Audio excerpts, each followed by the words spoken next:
Welcome learners in today's class. Today we are going to look at the last components of hardware components that make up our computer system. And basically, we have what we call computer cases, we have computer buses, we have computer ports, then lastly we have what we call power supply.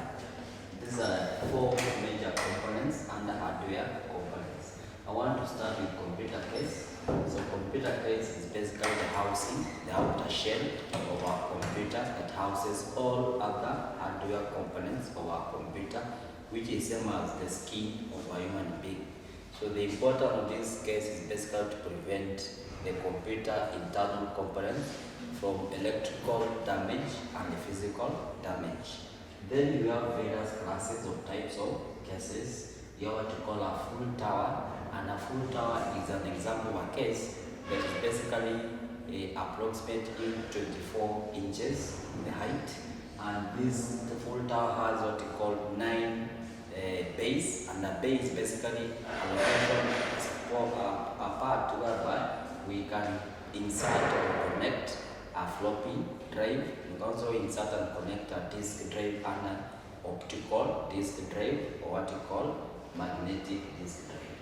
Meaning, if you want to read data from optical disks such as CDs or DVDs, I use what you call an optical drive.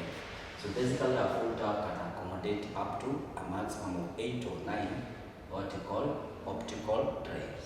The mid tower is a bit smaller. It's approximately 18 inches in terms of the height, and it can take up to 6 disk drives.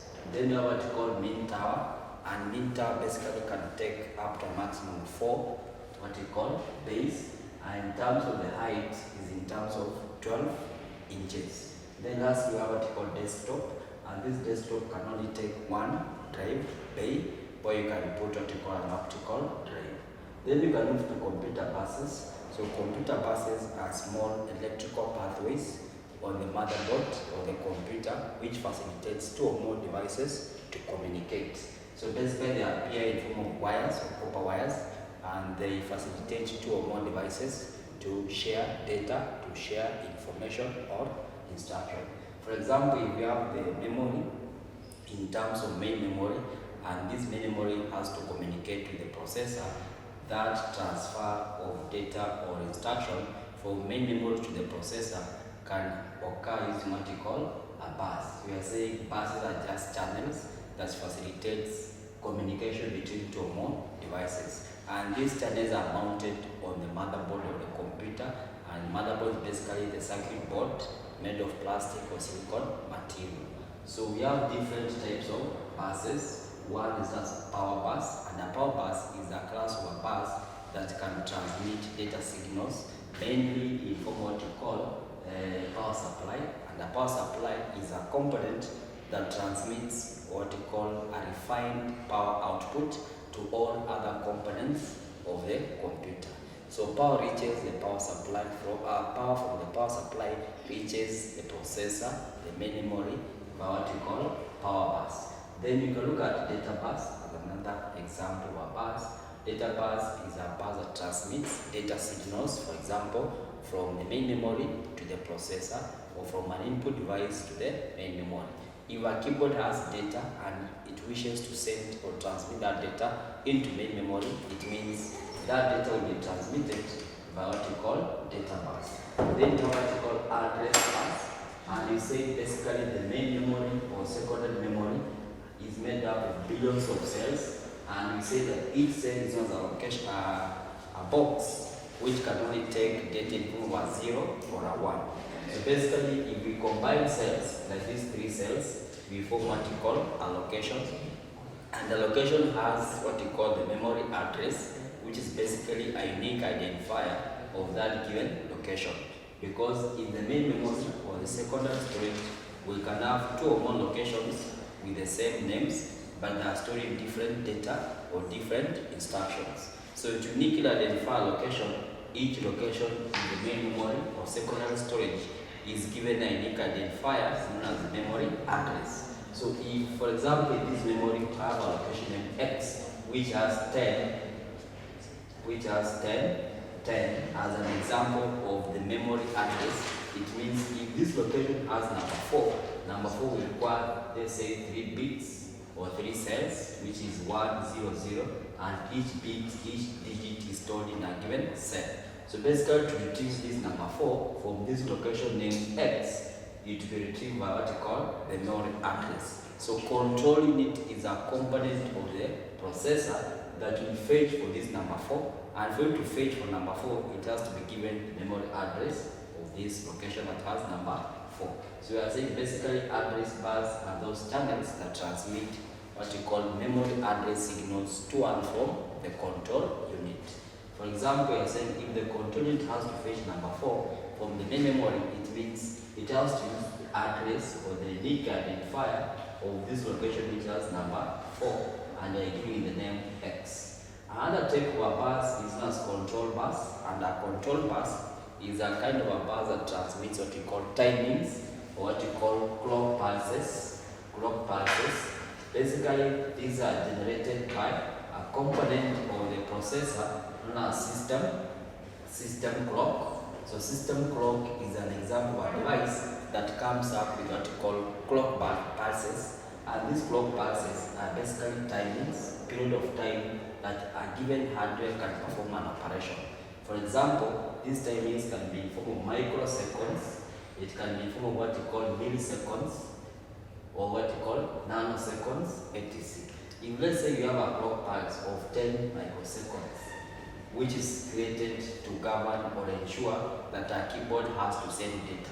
So it means that keyboard will send data during that particular period of time. And this basically is enabling the processor to synchronize operations of various activities, to harmonize how various activities are being performed. So we are saying these clock pulses are generated by the system clock and are transmitted to the processor by what we call control bus. So control bus, we are saying, is basically a channel that transmits what we call control signals, which are clock pulses or timings, which are basically generated by the system clock to the control unit. And also, the control unit has to send those signals to each and every device that it wishes to control. Then you have what we call functions of buses. So one function of buses is basically for addressing, and we are saying addressing means giving the CPU or processor the address of a location which has data or instruction. Without that address, it means the part of the CPU which is known as the control unit cannot fetch or retrieve that given data item. Then another one is for controlling, meaning monitoring an operation. This is done by what we call the clock pulses. So we are saying that activity of the CPU controlling or monitoring an operation, for example, that operation of entering data, is done using what we call a system clock, which basically generates or comes up with clock pulses. So we are saying these clock pulses are transmitted to and from the CPU by what we call control bus. And basically the control unit uses this particular clock pulses to monitor an operation. So it means they are facilitating that activity of controlling. Another function is data sharing. They enable two or more devices to share data. For example, if a keyboard has data and it has to transmit that data into the main memory, that data is transmitted from the keyboard to the main memory by what we call the data bus. And also, if the processor wishes to manipulate data, it has to be given data. So the data is transmitted from the main memory to the processor, also by what we call data buses. Then another function is for powering. We are saying inside the computer you have components such as the power supply, you have what you call main memory, you have processor. All these components must use power, meaning they must be powered. So they are powered by what you call channels, known as what you call power bus. Then you can move and look at ports. So computer ports basically are external components that are found on the back side of the computer, and they enable one to connect a peripheral device such as a mouse, such as a keyboard, a scanner, a printer with the computer system. If you want to connect a mouse with the computer system so that the computer can communicate with that device, you connect that mouse via what you call a port. So the importance of a port is basically to facilitate transmission of data and information to and from the peripheral device such as a mouse to the system. We have two forms of ports. One is known as serial port, another known as parallel port. A serial port is a kind of a port that can transmit data in one direction, and this serial port transmits one bit of data at a time, and a bit can either be a 0 or a 1. Then parallel port is a kind of a port that can transmit groups of bits, meaning like 8 bits, 32 bits, 16 bits of data at a time, and it can be able to transmit in bi-direction, to and from. Then we move and look at another component, which is now the power supply.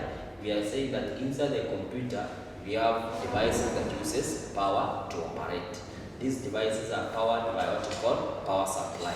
So power supply is a device that supplies the computer peripherals with a refined power output from the mains. And normally the computer devices uses what we call direct current, and power from the mains is in form of alternating current.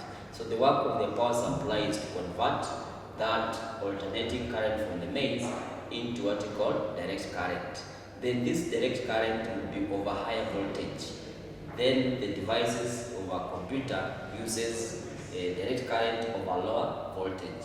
So the power supply also reduces that direct current from a higher voltage to a lower voltage. So it has a component known as a transformer which steps down the voltage from the mains to a lower value before it can supply to all other components of the computer.